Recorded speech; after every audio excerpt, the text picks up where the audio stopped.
Eu passo então a palavra ao nosso primeiro orador, o ministro Luiz Roberto Barroso.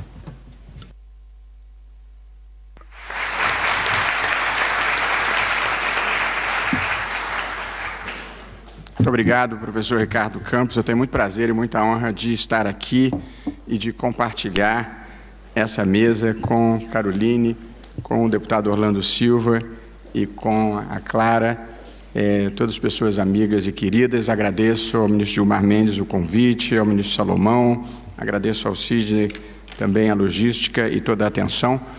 E eu trouxe aqui umas anotações.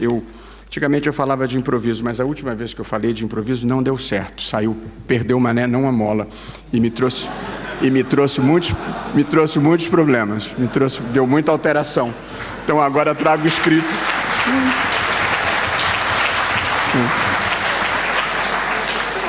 Eu dividi essa apresentação em três partes.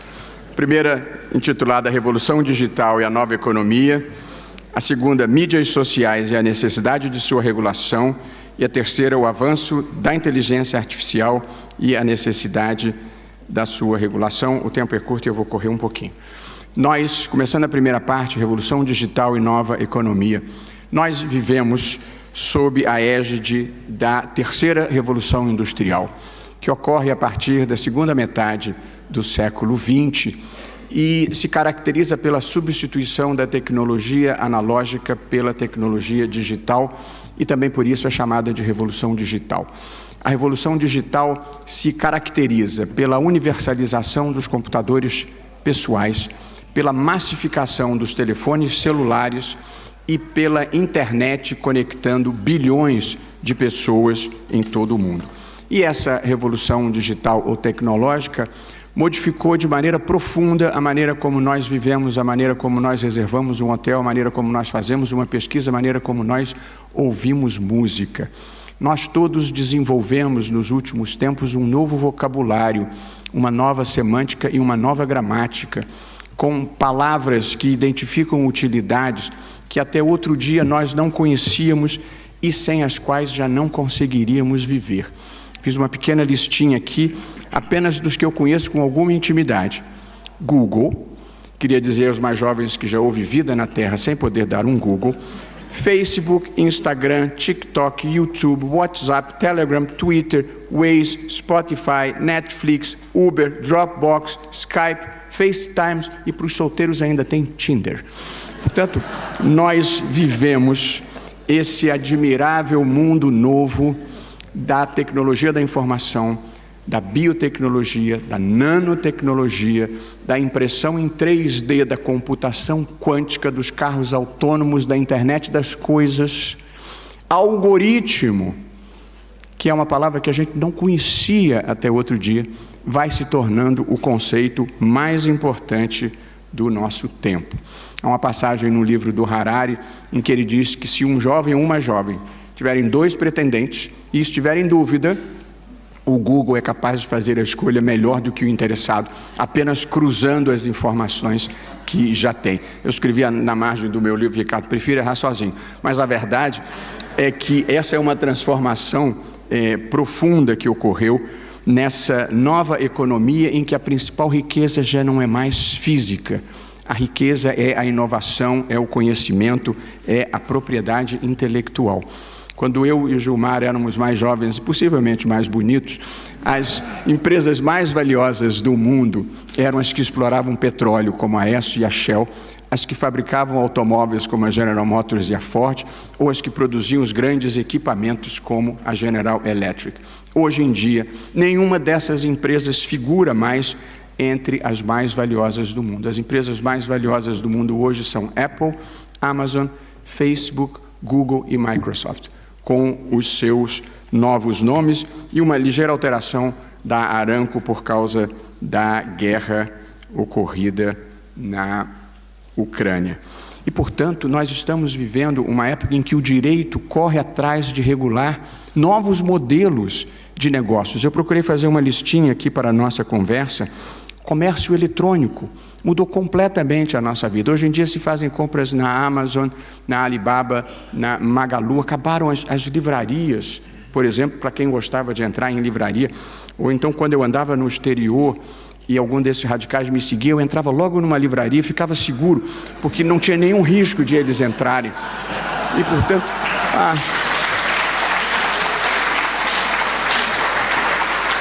é criptonita. Criptonita. Plataformas de vídeo como YouTube, streaming, novidade nas nossas vidas, os streamings de filmes e séries, Netflix, HBO, streaming de música como o Spotify, serviços de pagamento como o PayPal, compartilhamento de bens e serviços como Uber, Airbnb, as redes sociais de interação como Facebook, tudo isso é novidade nas nossas vidas. Portanto, isso é o que a revolução digital produziu, com inúmeras vantagens, tornando a vida mais fácil e melhor. Mas não veio sem alguns problemas. Eu passo à segunda parte da nossa conversa, mídias sociais e a necessidade da sua regulação. E aí falo um minutinho sobre o impacto da internet sobre a comunicação social e a comunicação interpessoal e como isso também é revolucionário nas nossas vidas. A internet revolucionou esse mundo da comunicação porque ela ampliou exponencialmente o acesso ao conhecimento, o acesso à informação e o acesso ao espaço público. Hoje em dia, qualquer pessoa tem acesso ao espaço público para veicular fatos, informações e veicular as suas próprias opiniões. Isso foi extraordinário e, na verdade, mudou o curso da história, democratizando a vida. Essa é a face positiva. A face negativa, no entanto, é que esse acesso ao espaço público também abriu espaço para a desinformação, para os discursos de ódio, para a destruição de reputações, para as teorias conspiratórias, para a difusão de mentiras deliberadas. Nós vivemos uma das grandes consequências da internet, da revolução digital, foi o surgimento das plataformas digitais, e entre elas as redes sociais. E as redes sociais, elas modificaram de uma maneira muito significativa e impactante a escala da comunicação social. Um jornal no Brasil, como o Globo ou como a Folha de São Paulo, tem cerca de 300 mil assinantes. A The Economist, que é talvez a revista mais assinada no mundo, tem 1,5 milhão de assinantes. E o New York Times, que é bem excepcional e tem 10 milhões de assinantes. Mas o Facebook tem 3 bilhões de usuários. O YouTube tem 2,5 bilhões de usuários. O WhatsApp tem 2 bilhões de usuários. Portanto, nós tivemos uma mudança na escala que foi de centenas de milhares para alguns bilhões, e evidentemente isso impacta a comunicação social e abala gravemente o modelo de negócio do jornalismo tradicional, porque boa parte da publicidade migrou do jornalismo tradicional para as plataformas digitais e não por outra razão. Um dos temas em discussão no PL sob a competente relatoria do deputado Orlando Silva é a discussão sobre um pagamento, um acerto de contas por arbitragem entre as redes sociais e as empresas jornalísticas, porque, na verdade, as mídias sociais, elas divulgam, mas elas não produzem conteúdo e, portanto, há uma discussão sobre um acerto a ser pago a essas empresas. E aí nós chegamos ao tema primeiro da nossa conversa, que é a regulação das mídias sociais. E, portanto, eu sou professor de Direito Constitucional. O Direito Constitucional, ele se assenta sobre 2 grandes pilares: a limitação do poder e a proteção dos direitos fundamentais. E agora nós estamos tendo que transplantar esses conceitos tradicionais para a revolução digital, para a internet, para o mundo virtual. E aí a primeira característica é que a limitação do poder no direito constitucional tradicional é a limitação do poder estatal. E agora nós estamos lidando com a necessidade de limitar um imenso poder privado que se criou com as mídias sociais, porque elas criaram um espaço público imenso, global, que, no entanto, é gerido privadamente. Essa é a primeira dificuldade. E, em segundo lugar, surgiram inúmeros novos direitos fundamentais da era digital. Eu anotei 3 deles que considero particularmente importantes. O primeiro deles, a proteção de dados pessoais, e a maior parte dos países já tem legislação sobre isso, e no Brasil foi constitucionalizado. Em segundo lugar, e muito importante, a inclusão digital, tivemos um painel sobre isso. Hoje em dia, uma criança que fica excluída do acesso à internet e ao mundo que ela propicia, é uma criança que não vai ter as mesmas condições de quem tem acesso. E agora uma discussão nova que é a da liberdade cognitiva. O avanço da neurociência já permite às plataformas que elas identifiquem, não é apenas o que a gente quer, isso elas já fazem e direcionam a publicidade em função disso. Elas conseguem já mudar o que a gente deseja. Portanto, começa a haver um controle sobre o modo como funciona o cérebro das pessoas e, portanto, há um novo direito em discussão, que é a questão da liberdade cognitiva. Portanto, a regulação das mídias sociais precisa lidar com todos esses fenômenos. Já não há mais como discutir a necessidade da regulação. A questão é discutir como e quanto nós vamos regular. Porque ela precisa ser regulada, as plataformas digitais, do ponto de vista econômico, para você fazer a tributação justa, para proteger direitos autorais, para impedir a dominação de mercados. Em segundo lugar, é preciso regular para proteger a privacidade. Essas empresas, as plataformas, elas sabem o nome da gente, onde a gente mora, quanto a gente ganha, mas sabem também qual foi o último filme que eu assisti, qual foi o último livro que eu comprei, qual foi a última pesquisa que eu fiz, qual é a doença que eu estou preocupado agora, que eu estou começando a entrar nessa idade e você fica querendo saber qual é a próxima que vai acontecer. De modo que é importante você regular para que essas informações não sejam utilizadas indevidamente. E, por fim, é indispensável regular para disciplinar os chamados comportamentos coordenados inautênticos e os conteúdos ilícitos. O comportamento coordenado inautêntico é aquele de amplificação artificial da mentira, da desinformação, pela utilização de bots, de computadores, de perfis falsos ou de provocadores contratados. Esse é o maior problema da internet hoje, assim eu vejo. Porque se um sujeito colocar, por ignorância ou cretinice, colocar no seu Facebook que querosene é bom para a Covid, e os seus 20 seguidores lerem aquilo e acreditarem, nós temos um problema, mas é um problema de um determinado tamanho. Mas se aquela notícia se espalhar por dezenas, centenas de milhares de pessoas, nós temos um problema de saúde pública. Portanto, é preciso ter um controle sobre a amplificação artificial de uma mentira, de uma desinformação, e isso é possível de ser feito sem controle de conteúdo, basta verificar o comportamento atípico na rede de crescimento de uma determinada manifestação. Portanto, e os conteúdos ilícitos, não é possível, o Brasil, o mundo se radicalizou de tal forma que as pessoas não conseguem nem compartilhar um senso comum. É claro que não pode pedofilia na rede, não importa se é liberal, conservador ou progressista. Qualquer pessoa razoável há de saber que não pode ter pedofilia, não pode ter terrorismo, não pode ter venda de armas, venda de drogas, incentivo ao ataque às instituições. Portanto, não é difícil produzir consenso sobre o que é óbvio. E, portanto, pelo menos no que é óbvio, nós precisávamos regular. Como regular? Há 2 modelos puros no mundo: regulação estatal ou autorregulação pelas plataformas digitais.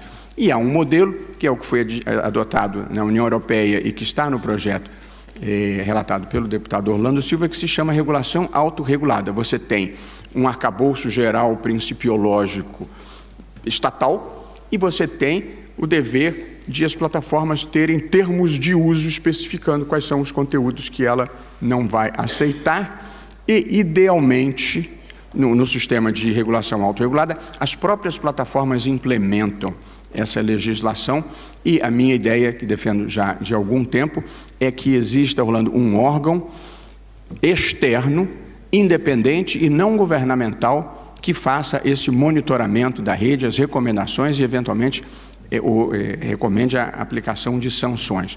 Um órgão que tenha representante do governo, representante das plataformas, da sociedade civil, da academia, mas minoritariamente governamental, porque no Brasil ninguém quer governo se metendo em conteúdo de expressão, porque nessa matéria, infelizmente, o passado condena.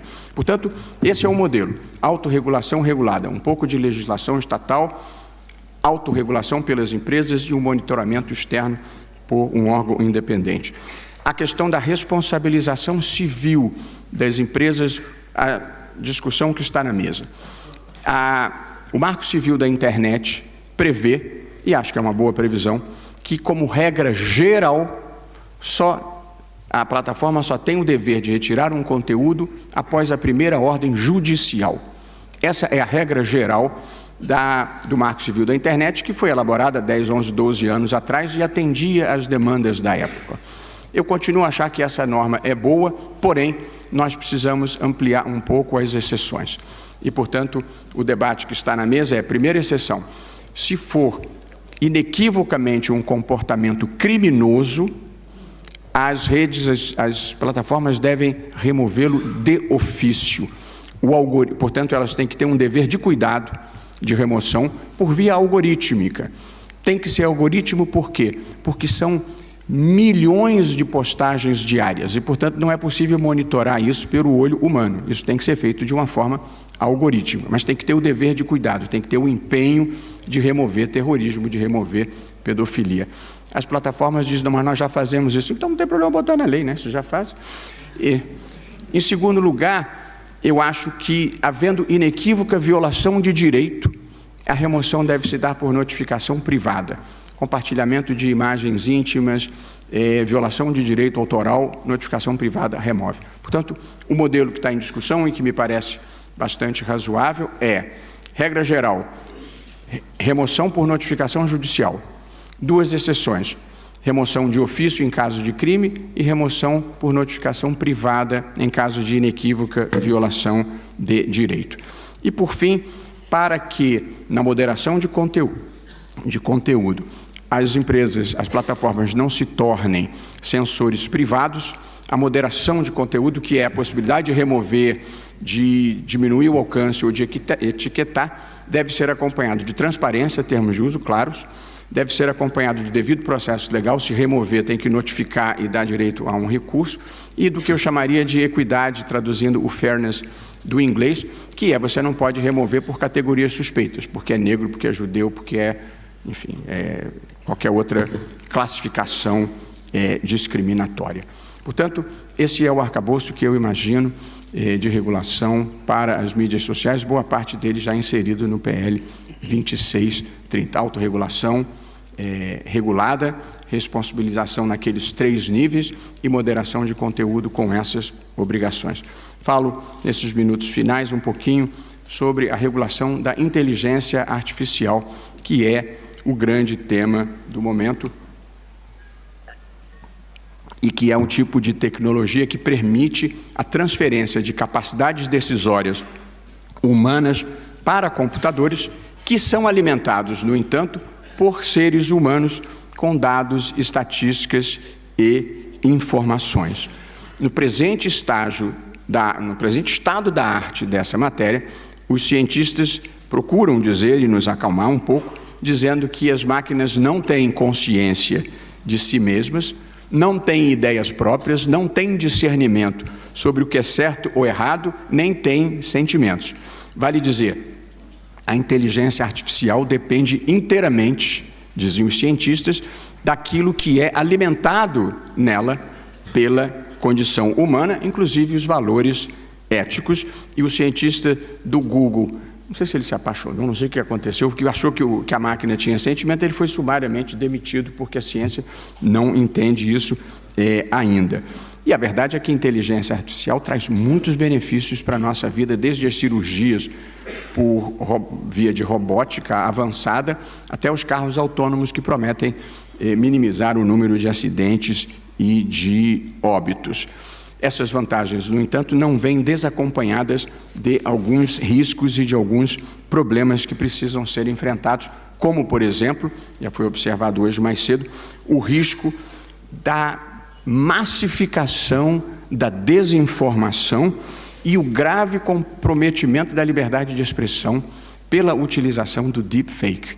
É possível alguém pegar a minha imagem aqui falando e depois colocar na minha boca coisas que eu absolutamente não disse e, evidentemente, o dia em que não for mais possível distinguir a verdade da mentira, nós estaremos num mundo em que a liberdade de expressão perdeu a sua razão de ser. A propósito, eu não sou chantageado pelo ministro Zé Dirceu por uma orgia que participamos em Cuba. Apesar de ter milhares de acessos na internet, eu nunca fui a Cuba, eu não sou dado a orgias. Eu sempre gostaria de acrescentar, mas na vida não descarto nenhuma possibilidade. Mas imagina o meme.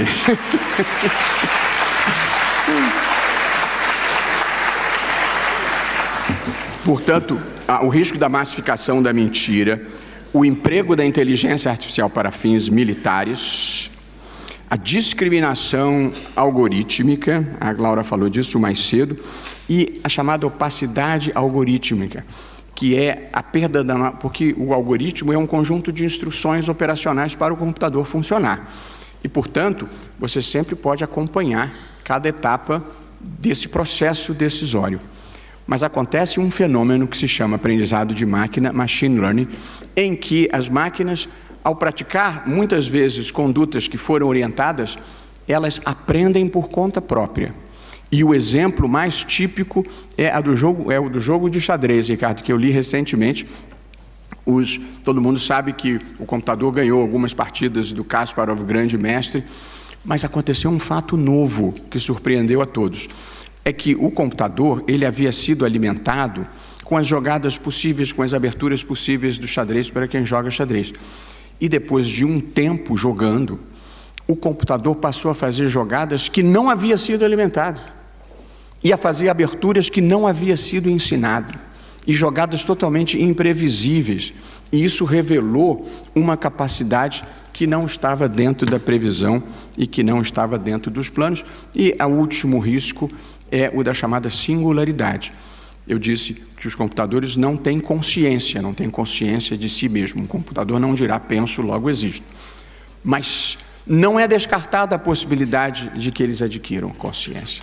Pelo menos a ciência não descarta. E se adquirirem consciência, nós estaremos perdidos. Pela capacidade que eles têm de armazenar muito mais informação do que o cérebro humano e processá-las com muito maior velocidade. É o que os autores chamam de singularidade. Eu li uma pesquisa que dizia que os cientistas acreditam que o risco da singularidade é de só 10%. Parece pouco, mas eu vi um texto do Yuval Noah Harari com duas observações que me deixaram impressionados. A primeira foi a seguinte: você entraria num avião se os engenheiros que fabricaram o avião disserem que tem 10% de chance dele cair? Talvez não.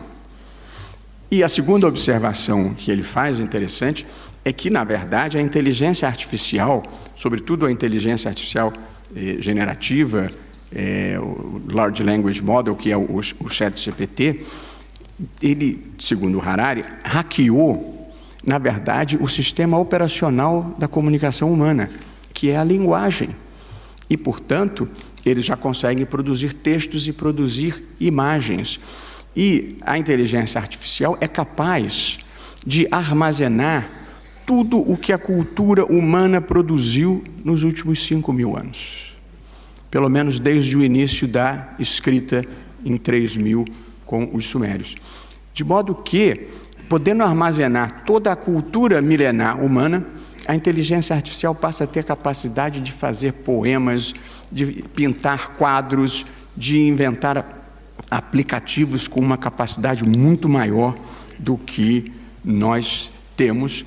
E isso, evidentemente, vai mudar o sentido da condição humana na Terra. Eu não estou falando isso para assustar ninguém, não. Apenas é a reflexão do nosso tempo. Eu não sou uma dessas pessoas que acha que o mundo está ruim com tendência, vou terminar, Ricardo, que o mundo está ruim com tendência a piorar, não. Eu tenho uma visão otimista e construtiva da vida. Não sou como o personagem de uma história que meu querido amigo Carlos Aires gosta de contar, que o sujeito foi ao médico e o médico disse: tem duas notícias para te dar, uma ruim e outra pior. Ele disse: me dá a ruim primeiro, você só tem 24 horas de vida. O que pode ser pior que isso? Estou para te falar desde ontem.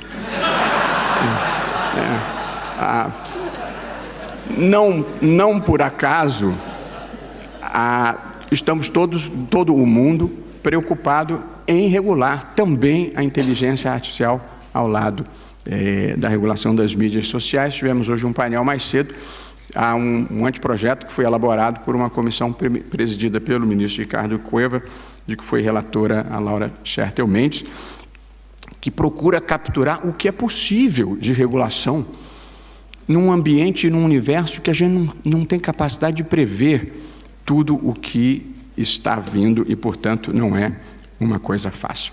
Eu termino com as minhas conclusões, Ricardo.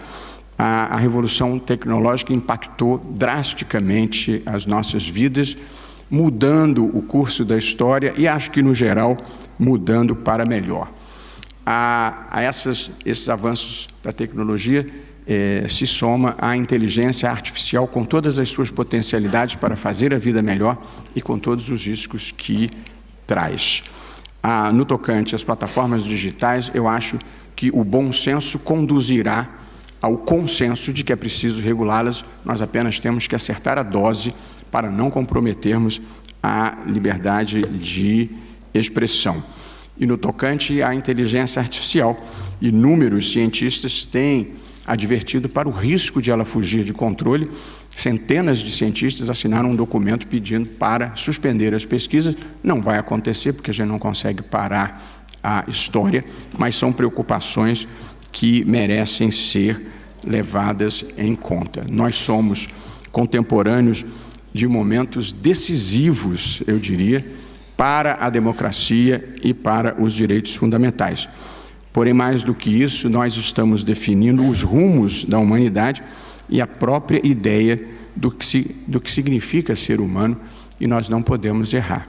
Gostaria de encerrar com uma parábola que eu falei na minha sabatina no Senado e que eu considero ainda válida para a vida em geral. A gente, na vida, está sempre se equilibrando. Vale para todo mundo. Não importa o que você faça na vida, a gente está sempre se equilibrando. Pode estar no palco ou na plateia. Viver é andar numa corda bamba. A gente, às vezes, inclina um pouco por um lado, às vezes inclina um pouco por outro lado, mas tem que se equilibrar. Às vezes, quando tudo está indo muito bem, as pessoas na plateia acham que o equilibrista está voando. Não é grave isso, porque a vida é feita de certas ilusões. Mas o equilibrista, ele tem que saber que ele está se equilibrando. Porque se ele achar que está voando, ele vai cair. E na vida real não tem rede. E, portanto, nós temos que lidar com a ciência da mesma maneira que eu acho que a gente tem que lidar com a vida em geral. Com valores, com determinação, com bom humor, sempre que possível, e, sobretudo, com humildade. Muito obrigado.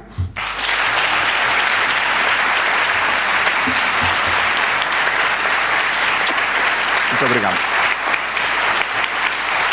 Muito grato. Muito obrigado. Obrigado, mano. Bacana. Muito obrigado.